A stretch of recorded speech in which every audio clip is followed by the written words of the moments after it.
I never thought my quiet suburban street would turn into a war zone. Not the kind with bullets and bombs, but the kind where the enemy smiled in your face, waved at your mailbox, and then gutted you with a rule book. It started with a letter, plain white envelope, no return address, slid under my front door like a snake.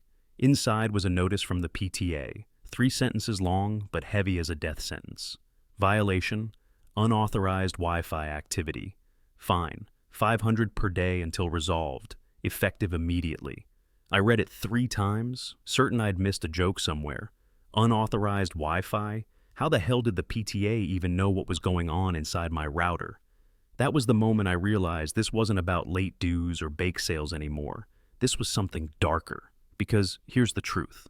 My 16-year-old daughter had just locked them out.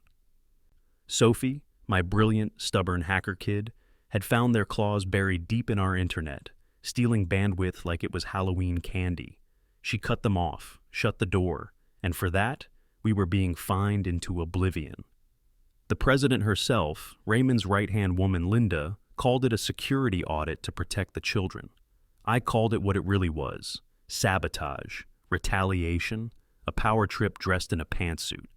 I should have laughed it off, tossed the letter, gone back to mowing my lawn like a normal dad. But the thing is, the only thing stolen that day wasn't bandwidth.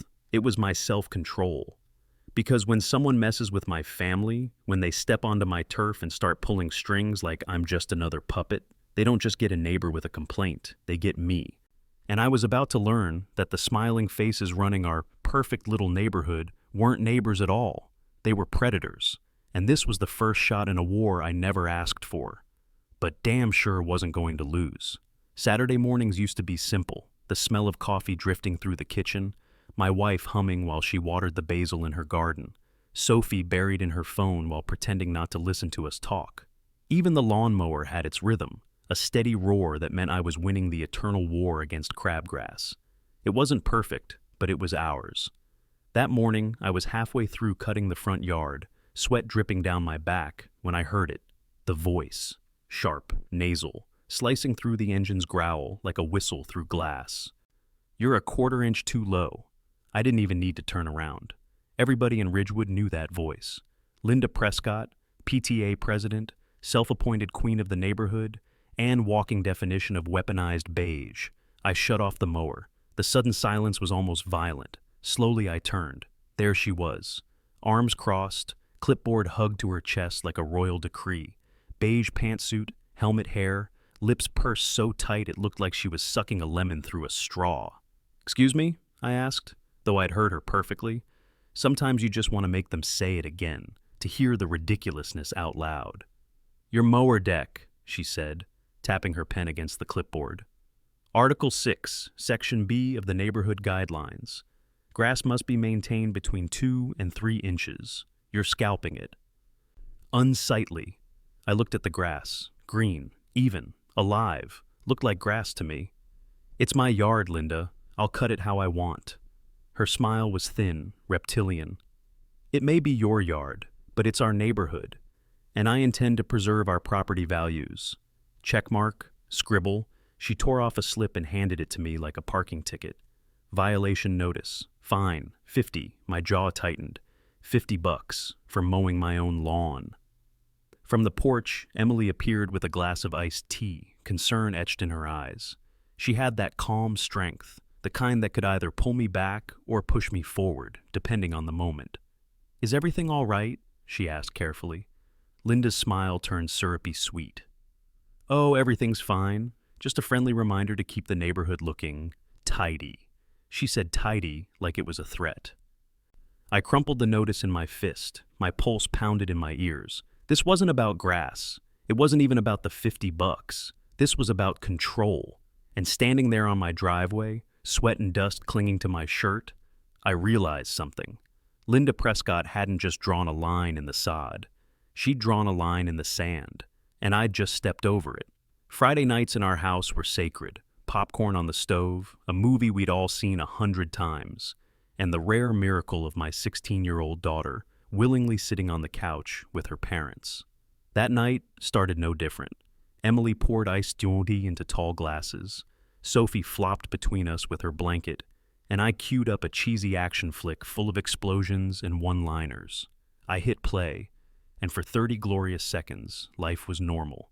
Then the spinning circle of doom appeared, buffering. I frowned, poked the remote. Must be the Wi-Fi. It's been crawling all week, Sophie muttered, not even looking up from her phone. Like, unusable. Maybe a squirrel chewed the line again, I said, heading for the router. I pulled the plug, counted to 10, plugged it back in. Same result. 30 seconds of movie, then freeze. Movie night's ruined, I grumbled, dropping onto the couch. Thanks, Internet. Sophie's head popped up, eyes sharp now. Hold on. Let me check something. She vanished into her room, the one I jokingly called Mission Control. Multiple monitors, wires everywhere, the faint hum of a dozen machines doing whatever teenage geniuses made them do. 20 minutes later, she came back out, hair even messier than before, face pale with something between confusion and fury. So, she said, I found the problem. Great, what is it? I asked. Don't tell me another squirrel. Nope, she crossed her arms. It's not a squirrel, it's someone stealing our bandwidth, like 80% of it, rerouted before it even hits our devices. Emily sat up straight. Stealing it? Who would do that? Sophie ran a hand through her hair. I traced the signal. It's bouncing through a central hub, physically close, like really close, and you're not going to believe where it's ending up. Try me, I said. The school, the PTA clubhouse server. The words landed like a brick in my chest. For a second, I just stared at her, waiting for the punchline. None came. You're telling me, I said slowly, that the PTA is hijacking our Wi-Fi? That's exactly what I'm telling you, Sophie snapped. And not just ours. It looks like they're pulling from every house in the neighborhood. But us, we're getting slammed harder than anyone. Emily's eyes darted between us. Why us? Sophie shrugged. Maybe because you mouthed off about the grass? My throat went dry. Linda. It was retaliation. She couldn't find me enough for mowing too low, so she'd found another way, inside our own home, in our living room, in our router. That's insane, I muttered. Who would believe it? Who's going to buy that the PTA president is secretly some kind of internet pirate? Sophie's grin turned sharp, dangerous. We don't need them to believe it. We just need to lock her out. I blinked. You can do that? She gave me the same look she used to give me when I asked if she could beat a video game level. Dad, please. Something in her expression, the glint in her eyes, the stubborn set of her jaw, ignited the hot-headed part of me I'd been trying to keep buried. Linda had invaded my house. She'd messed with my family. Do it, I said. Emily's head whipped toward me. Mark! But Sophie was already halfway down the hall, the clack-clack of her keyboard filling the air like a firing squad. Minutes later, she returned, triumphant. Done! They're out! And I dropped a new firewall on them with a 32-character password. Good luck, Linda. I almost laughed, the first real laugh in weeks. But across the street, in the glow of her tablet, Linda Prescott's face twisted white as her security dashboard flashed red. A single phrase blinked across the screen. Node disconnected. Source compromised. And right then, for the first time, the Queen of Ridgewood looked afraid. We'd fought back. We'd won a battle. But as I sat in the quiet living room, the knot in my stomach told me one thing. Linda Prescott wasn't going to walk away. She was going to come back. And when she did, she'd come harder. The victory lasted 17 hours. By the next morning, I woke to sunlight, coffee, and a neon orange sticker plastered across my car window. Final towing warning. Big block letters screamed at me like an eviction notice. The fine print cited Article 6, no vehicle shall remain parked on the street for more than 12 consecutive hours. Except my car hadn't been on the street. It was in my own driveway. I peeled it off, slapped it on the kitchen counter, and growled, "She's not even trying to hide it anymore." Emily sipped her coffee, grim. This is retaliation for the internet. She knows. Of course she knows, I snapped. Her evil master plan to stream 10 movies at once must have crashed, and now she's out for blood.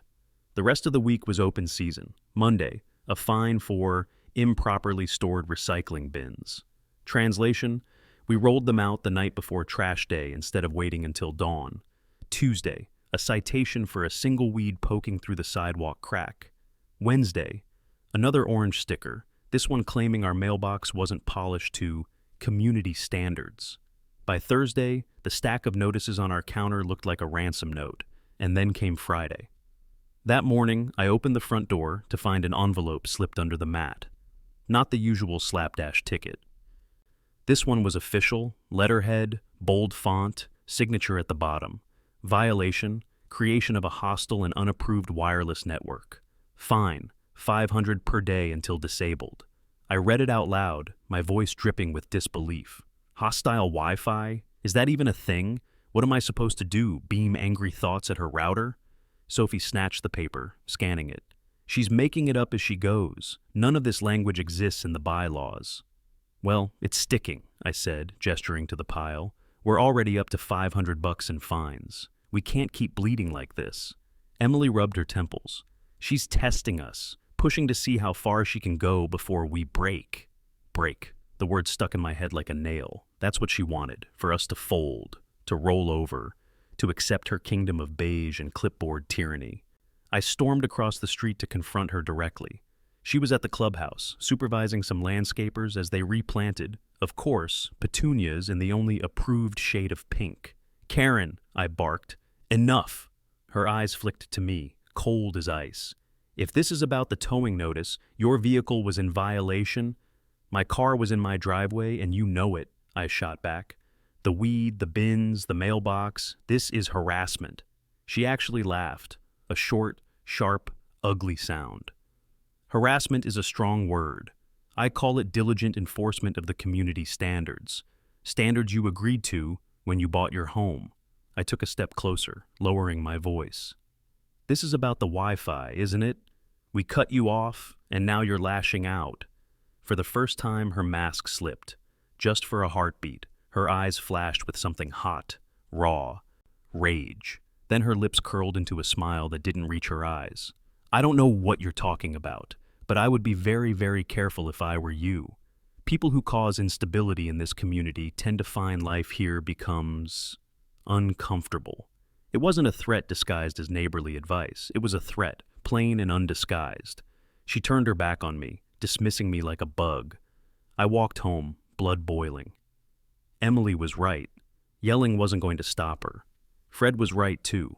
Fighting her alone was suicide. Linda Prescott had all the power, the rules, the money, the fear of the neighborhood.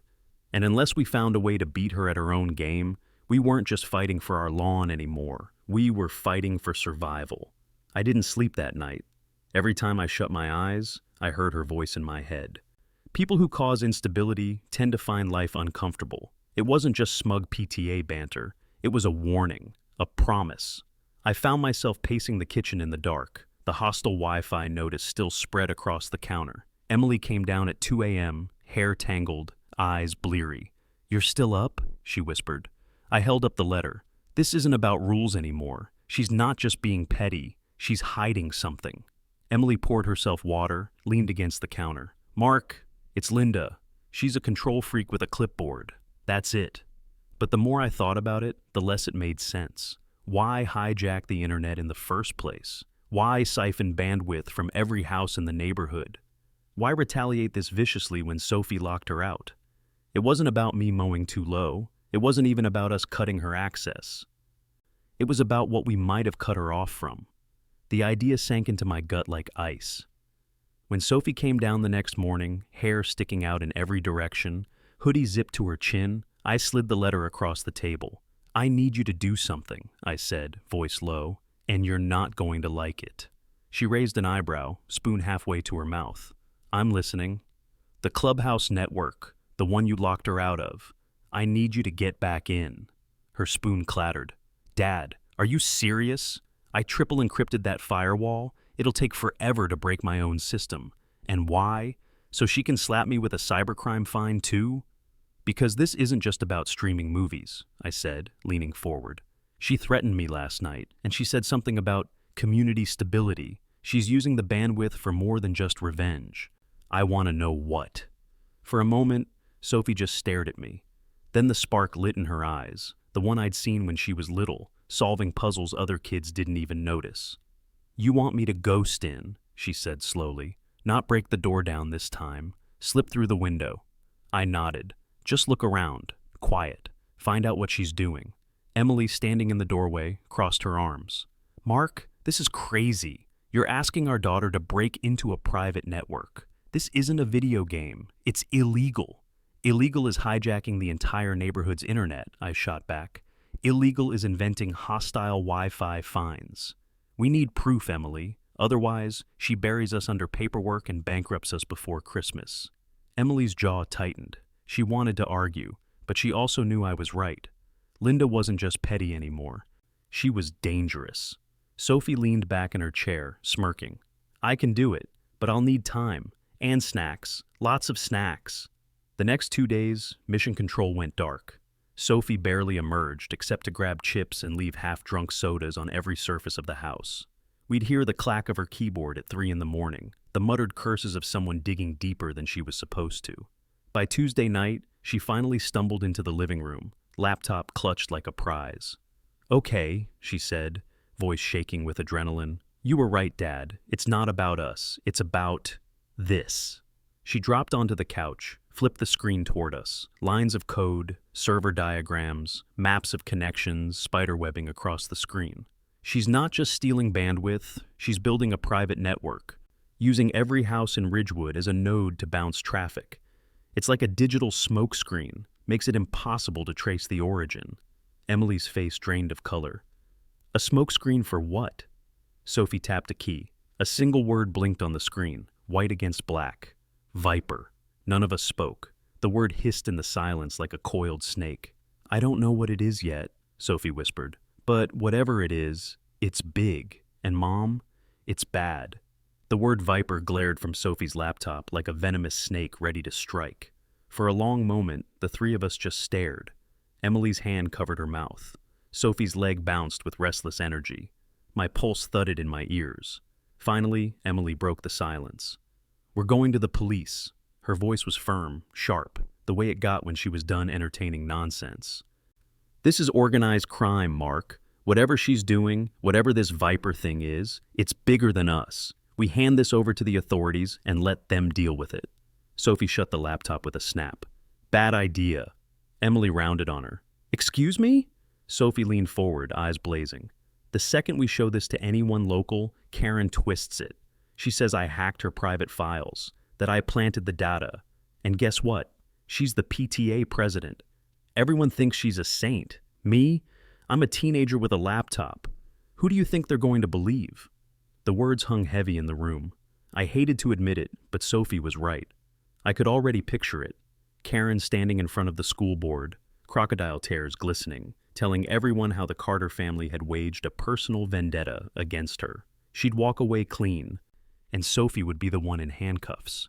Emily's voice softened, but it was laced with fear. "Mark, we can't ask her to keep going deeper. She's 16. "I know," I said quietly, "but we're already in it. Karen knows we cut her off. She's hammering us with fines. If Sophie hadn't looked under the hood, we'd never even know why." Sophie smirked, trying to cut the tension. "I told you my coding obsession would come in handy someday." Emily shot her a look. "This isn't funny." I rubbed my temples. The truth was, Emily was right. This was insane. We weren't detectives. We weren't the FBI. I sold insurance, for God's sake. My wife cleaned teeth, our daughter was in high school, and we were staring down something with a code name, offshore servers, and a digital fortress built out of stolen Wi-Fi. And yet, the alternative was worse. Doing nothing meant Karen kept her throne, siphoning bandwidth and money while we sat helpless in our own home. I looked at Sophie. She wasn't afraid, not anymore. She looked alive, energized, like she'd finally found a puzzle worth her brain power. "You think you can get more?" I asked. She nodded without hesitation. "But I can't do it all from here. The servers are in the clubhouse. If I could plant a device on the rack, something to record keystrokes, capture unencrypted data, it'd give us everything." Emily's gasp was immediate. "Absolutely not. You're not sneaking into the clubhouse like some burglar." Sophie's grin was sharp. "I wasn't planning on going alone." They both turned to me, and that was the moment I realized what was happening. We weren't just a family anymore. We were co-conspirators. I exhaled slowly, the decision settling heavy in my chest. If we're doing this, we do it smart. No cowboy stunts. We plan, we pick our moment, and if anything goes wrong, we walk away. Understood? Sophie's grin widened. Emily's face fell. This is insane, Emily whispered. This could ruin us. I put a hand on hers. It could save us too. If Karen's just a petty tyrant, we'll prove it. But if she's running something bigger, I let the unfinished thought hang. We all knew the answer.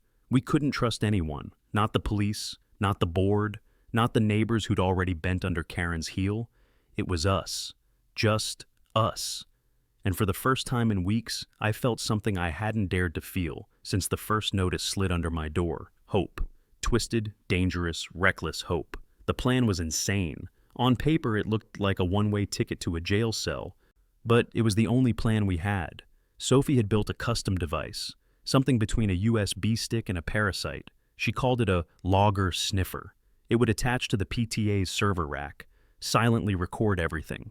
Keystrokes, logins, traffic, even file transfers. Real proof, real evidence. But to get it in place, someone had to cross enemy lines. That someone, of course, was me. We spent 2 nights preparing. Sophie drew the map of the clubhouse from memory, complete with the location of the server room. Emily drilled me with what-ifs until my head spun. What if Karen came back early? What if the alarm tripped? What if the cameras caught me? My answers weren't reassuring.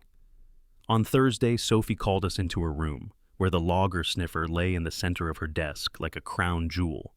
"It's ready," she said. Her voice was too calm. Emily crossed her arms. "I hate this." "I know," Sophie said, "but if Dad plants this, we'll have hard proof. Not just screenshots, not just my word. Evidence. Enough to bring the whole thing down." She looked at me, eyes wide. "You'll only have to be in there 5 minutes. Less if the lock isn't stubborn." 5 minutes. It sounded short, harmless. It wasn't. The night of the job was cold and still, the kind of night where every sound carried too far. I dressed in black, something I'd only ever seen in movies. Sophie tucked the device into my pocket, her hands trembling just slightly. "Stick to the plan," she whispered. Emily kissed me at the door, her lips cold. "Mark, if anything happens..." "Nothing's going to happen," I lied. We moved like shadows across manicured lawns, Sophie and I crouching low. Emily's voice crackled in my ear through a walkie. "All clear. Karen's SUV is gone. She's still at the district meeting." The clubhouse loomed ahead, beige and smug as ever. The keypad by the door blinked red. Sophie leaned close, typing in the code she'd guessed. 0524. The date of the PTA's Beautification Committee anniversary, proudly printed in last month's newsletter. Karen's narcissism was her weakness. The keypad blinked green. The lock clicked open. We slipped inside. The air was stale, humming with the low whine of machines. Red dots blinked from motion sensors. "Stay low, stay slow," I whispered. We crawled like statues beneath the sensor's cones, moving inches at a time. My knees screamed. My heart hammered so loud I swore it would trip the alarm. Finally, we reached the office door, locked. I pulled out the lockpick set I'd ordered off Amazon 2 days prior. Amateur hour. My hands shook as I slid the pick in, listening for the clicks Sophie had drilled into my head. Click, click, snap. The first pick broke. Sophie's eyes widened. I swallowed hard, grabbed the backup, and tried again. 1 more tense minute. Then, click. The door swung open. We slipped inside. The room was small, dominated by a humming server rack glowing with sickly green light. Wires snaked across the floor like veins. "Go!" I hissed. Sophie darted forward, hands flying with practiced precision. She opened a panel, clipped the device to the rack, and connected 2 wires. The little LED on her gadget blinked once, then settled to steady green. "It's in," she whispered. That should have been it. Smooth exit. Mission accomplished. But Emily's voice exploded through the walkie, high and panicked.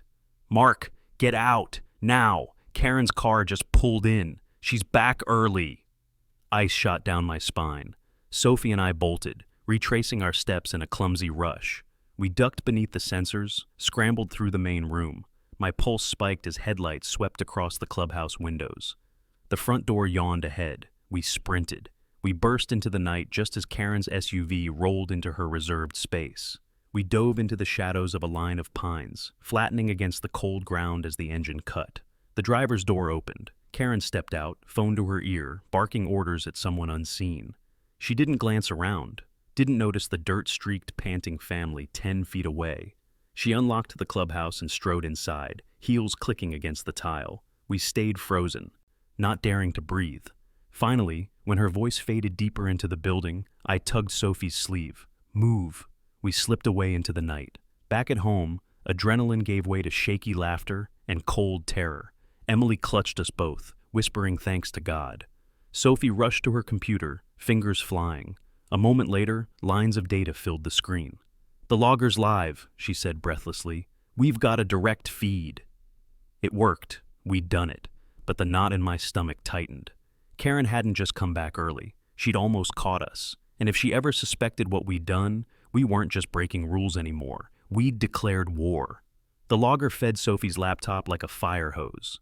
At first it looked ordinary. Meeting agendas, bake sale flyers, spreadsheets. Nothing sinister about budget final 2.xlsx. But then came the other names. Files that felt wrong even before you opened them. viprcfg.seed, vipertunnel.map, wallet reconcile. Emily frowned. "That doesn't sound like PTA business." "No kidding," Sophie muttered. She split her screen in two. On one side, live keystrokes from the clubhouse server. On the other, a map she'd stitched together from the traffic logs. The map made my skin crawl. Our cul-de-sac was dotted in blue, each house glowing like a star. "What am I looking at?" I asked. Sophie tapped the screen. "Each dot is a house. Every router in the neighborhood is parts of their network. They're bouncing data through us like we're unwilling soldiers. It looks like Netflix streams, but it's not." Emily crossed her arms. "So, what is it?" "Encrypted blobs. Huge ones. Terabytes. Every time the PTA holds an event, budget meetings, talent shows, they push traffic through. The noise of everyone online gives them cover." I leaned closer. "Linda built this?" Sophie snorted. "Linda can barely use a spreadsheet. Someone else engineered this." A new window popped open. The logger reconstructed a chat client the server had tried to wipe. Messages stitched back together line by line. Elpresc, Node, 22 shaky, parents complaining about speed. VPR keeper, reroute, blame provider upgrades. Elpresc, Carter's kid locked the mesh from their side. Liability. VPR keeper, noise helps, keep him busy. Our name, right there on the screen. Emily's breath caught. Who is VPR keeper? Sophie dug into cached metadata, chasing down scraps. Most fields were blank, scrubbed, but one contact slipped through. R. Lee, Ridgewood High School, Raymond Lee, clipboard Raymond. The meek treasurer who couldn't get through a report without sweating. The room went silent. "He's not a victim," Sophie whispered. "He's the keeper." On screen, more chat appeared, this time with an outside contact named Gable. They wrote about transfers, wallets, and STEM kits that were clearly something else. At the bottom of a vendor approval form, Sophie froze the screen. Signature, Raymond Lee. Emily's face was pale. All this time, and it was him. I thought back to every meeting where Linda barked orders and Raymond nodded along. We'd all pitied him. We'd all assumed he was her pawn. We were wrong. "He's the one running it," I said quietly. "Linda's just middle management." Sophie didn't look up from her screen. "And he's moving the next set of drives tomorrow night. 6 p.m. during the budget meeting. His calendar says Viper, secure handoff in his office." Emily grabbed my arm. "Mark, this is the FBI's problem, not ours. We can't chase people like this." "If we call now," I said, "what happens? They confiscate Sophie's laptop. Call it illegal hacking. Raymond plays the victim, and Karen walks away smiling." Emily shook her head, tears brimming. "This could destroy us." Sophie's fingers hovered over her keyboard. She wasn't smiling anymore. She was scared, but she was determined. "Dad's right. If we want to stop this, we need something undeniable, something physical. The drives." The thought settled over us like a storm cloud. I looked at my daughter, 16, brilliant, stubborn. I looked at my wife, Terrified, loyal, fierce. And I knew the truth. We were past the point of safe choices. Tomorrow, I said, we get the proof. And then we burn this thing down. The logger kept feeding Sophie's rig, but I couldn't look at it anymore. The files, the chat fragments, every line was another reminder that we were dangling above a pit we couldn't climb out of alone. Emily said what I was already thinking. Mark, this is too big. We can't take on a man like Raymond ourselves. We need help. Her voice cracked. Not angry this time, just scared. And that scared me more than anything. Sophie didn't look up from the scrolling data. If we go to the local police, we're finished. Raymond shakes hands with half of them at football games. Karen has them in her pocket with donuts and coffee. They'll spin this as us trespassing, me hacking, you being paranoid. I rubbed my face. She wasn't wrong. Every road around us felt like a trap. But one thought had been gnawing at me since we saw that vendor form. The feds. Not the town cops, not county, bigger, untouchable. Do you remember Jim from college? I asked Emily. His cousin works for the Department of Justice. I sent him a Christmas card 2 years ago. Emily stared at me. You're talking about calling in a federal favor? Mark, this isn't borrowing a lawnmower. It's the only chance we have. I pulled out my phone. My thumb hovered over the contact list. For a second, all I heard was the hum of Sophie's computer fans. Then I hit dial.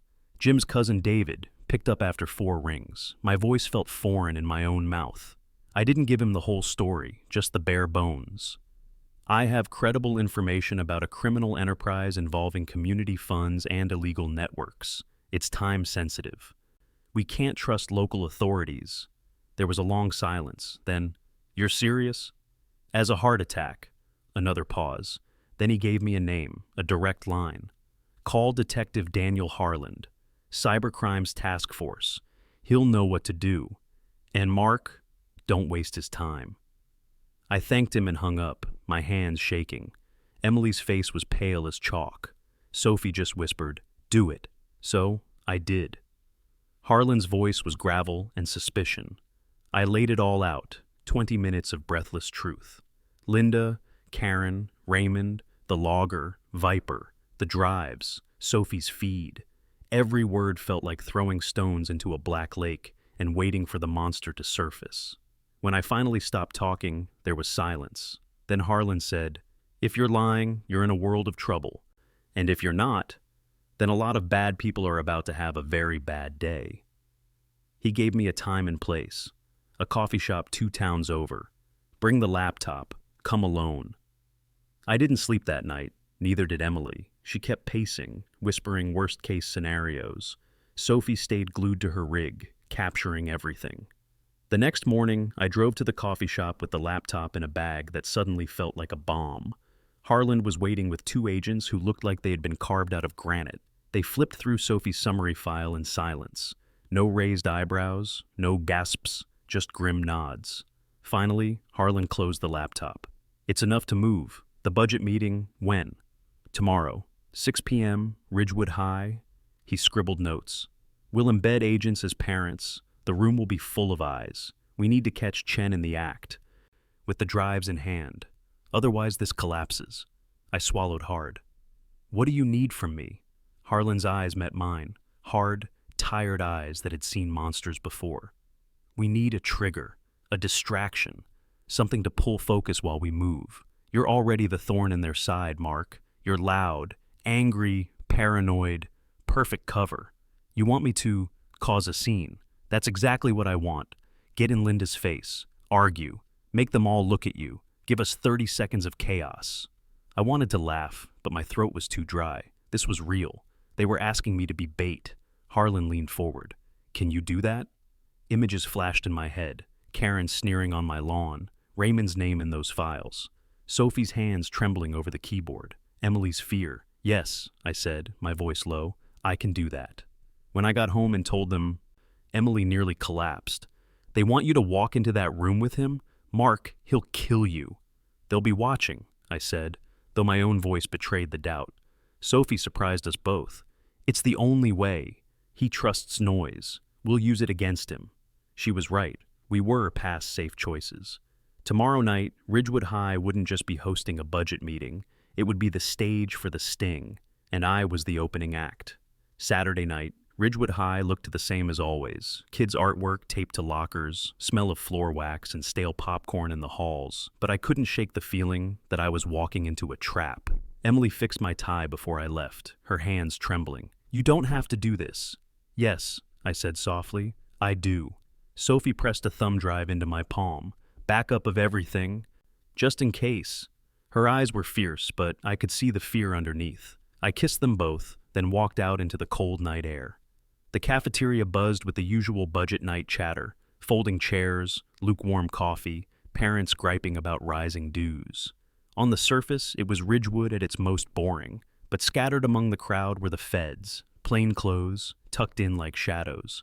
Karen stood at the podium in another beige suit, radiating smug authority. She was in her element, tapping her pen like a judge's gavel.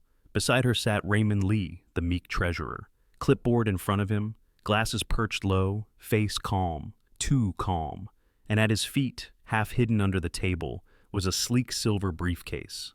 My stomach clenched. That was it. The drives, the heart of Viper. I spotted Harland at the back of the room, disguised as a bored dad. He gave me a tiny nod. My cue would come soon. The meeting droned on, landscaping contracts, a rule about mailbox flags, parents whispering, checking their phones. Then Karen gestured toward Raymond.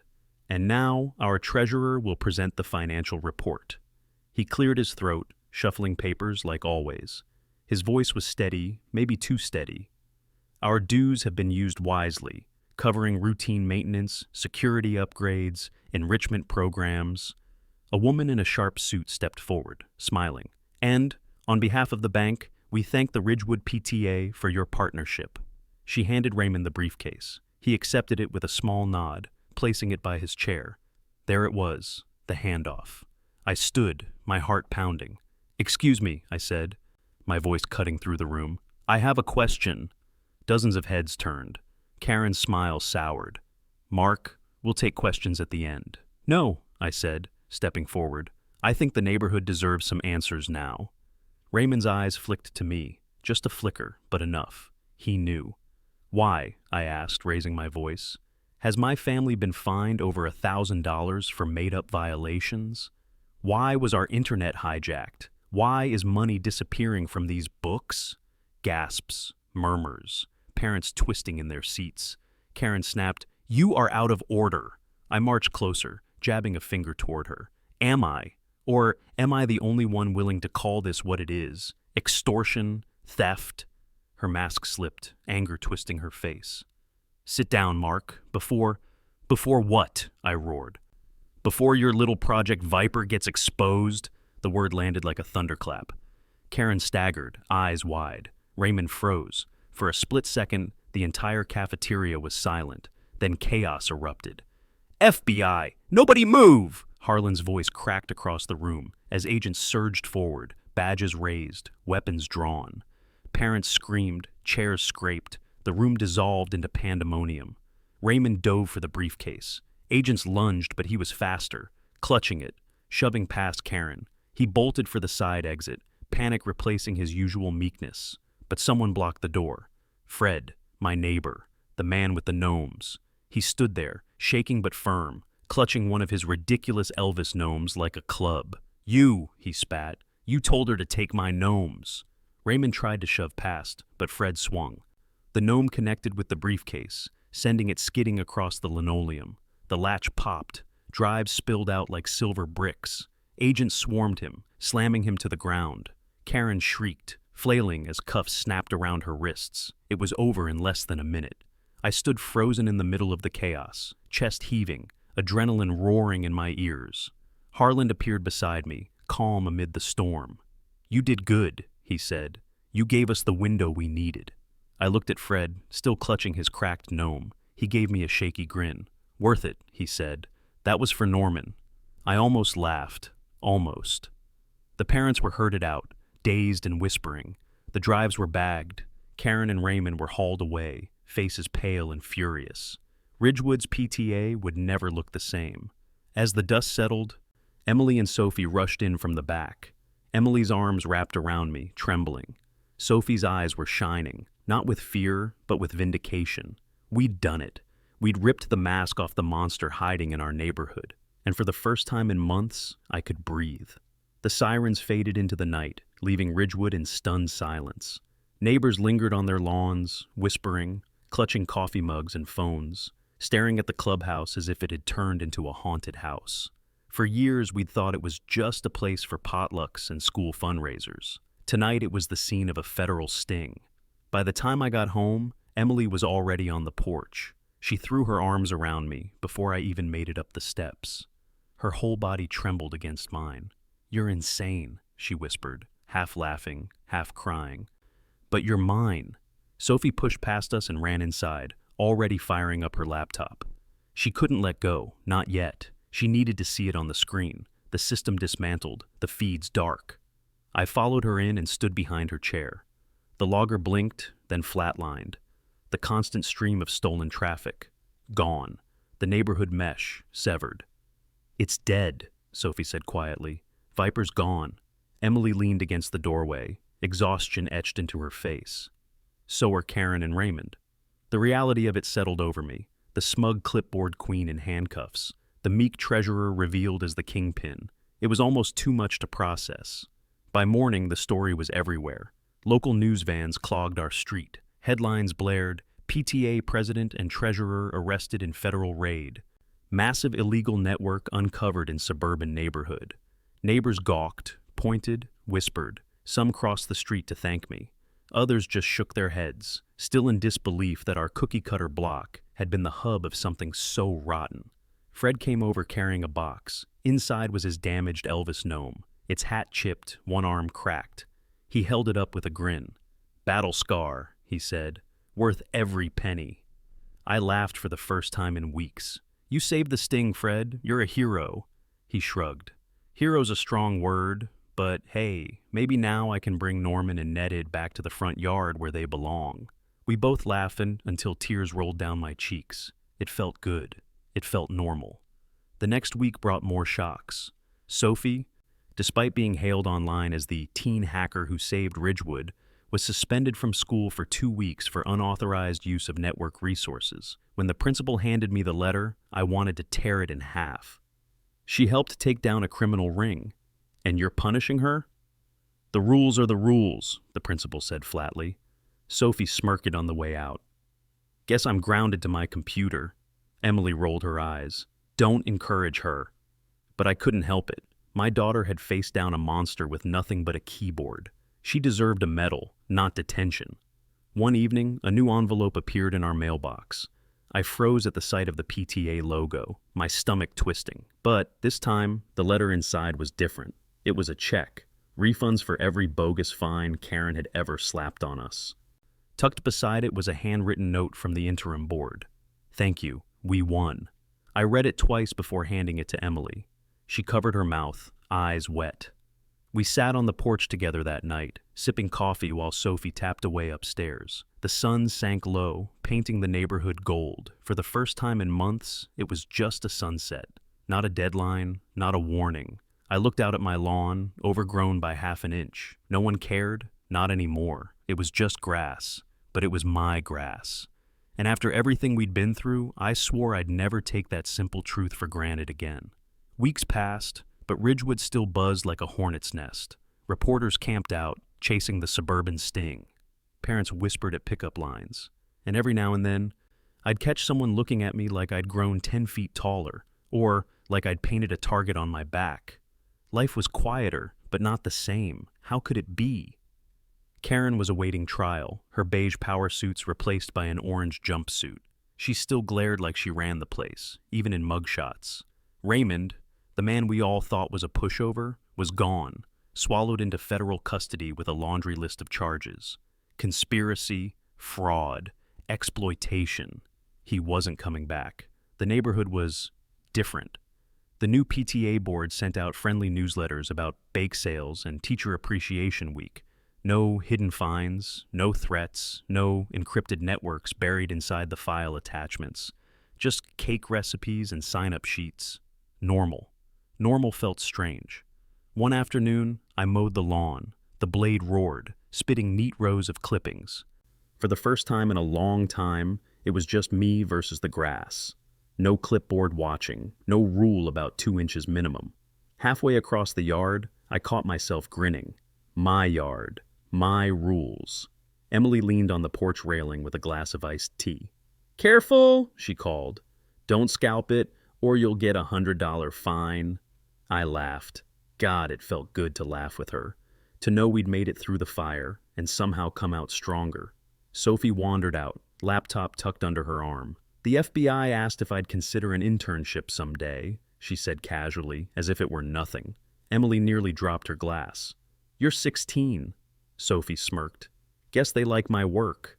I ruffled her hair. "Just remember, no more building firewalls in our neighbors' basements." She rolled her eyes, but I could see the pride in her smile. My little girl had turned into a warrior with a keyboard, and maybe, just maybe, the world needed warriors like her. Fred stopped by later, proudly arranging his gnomes back in the front yard. Norman and Nettie were reunited with the Elvis King, now sporting a glued-back hat. "Balance restored," he said with a grin. I shook his hand. "You saved the day, Fred. With a garden gnome," he chuckled. "Sometimes the smallest soldiers fight the biggest battles." I couldn't argue with that. At night, when the house was quiet, I thought about everything we'd seen.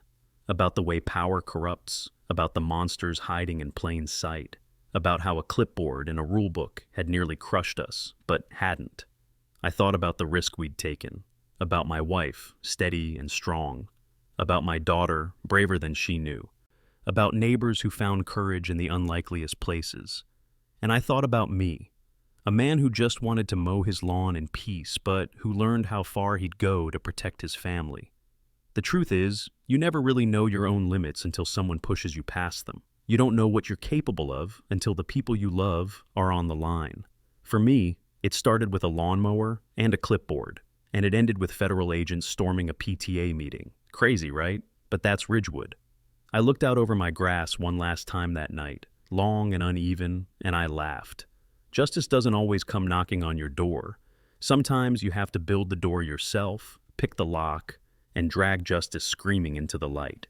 And when it's over, you pour yourself a glass of iced tea, sit on the porch with the people you love, and remember one simple truth. It's not about the grass. It never was. It's about the ground you're willing to stand on, no matter who tries to take it from you.